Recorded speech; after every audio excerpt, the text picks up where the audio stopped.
d'abord implorer le bon Dieu qui nous a gratifié aujourd'hui de cette visite aussi importante de Serigne Bass Abdou Khadre dans le suivi des chantiers, du chantier des travaux de la construction de la grande mosquée Keur Serigne Touba de Rufisque.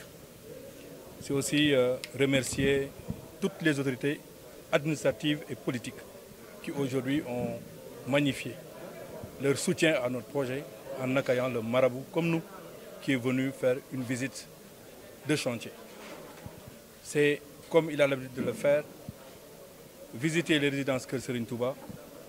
Rufisque aujourd'hui a eu l'honneur de l'accueillir pour tout simplement déterminer l'étape du projet dans sa réalisation. C'est un projet de 1,1 milliard que tout le monde connaît, porté par la communauté mouride de Rufisque dans le cadre de la reconstruction d'une mosquée, d'une grande mosquée qui était là. Ça a été un des moments forts de mobilisation de la communauté mouride qui aujourd'hui veut montrer au marabout l'étape des réalisations. Nous en sommes maintenant à la phase de la fondation que nous devons terminer au coût de plus de 120 millions. Et qu'il nous reste beaucoup à faire parce que nous allons attaquer dans les jours qui viennent l'étape de l'élévation. C'est aussi un moment pour nous, communauté mouride, de lancer un appel à toute la communauté musulmane qui jusqu'ici reste mobilisée pour la réalisation de ce grand projet. C'est le premier projet au niveau du département au coût de 1,1 milliard destiné à l'islam. Donc c'est encore un trophée que nous voulons donner à la communauté musulmane avant la communauté mouride.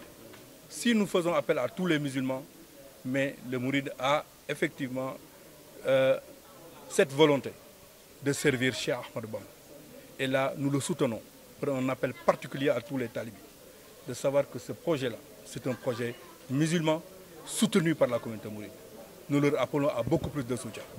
Nous leur appelons à beaucoup plus de crédibilité.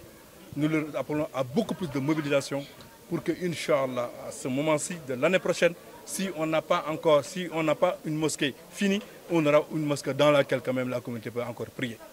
Je crois que ça, c'est un appel que nous lançons en remerciant tout le monde. Au nom du comité de suivi, coordonné par Serigne Cheikh Mbacké Gueye, nous remercions tout le monde. La participation a été de toutes parts. Aujourd'hui, cette visite était presque inopinée, mais la mobilisation était parfaite. Vous avez eu à rendre compte que la communauté accepte et porte ce projet-là. Donc c'est un projet musulman, c'est un projet religieux, c'est un projet rénovateur que nous voulons effectivement réaliser au nom de tous les musulmans.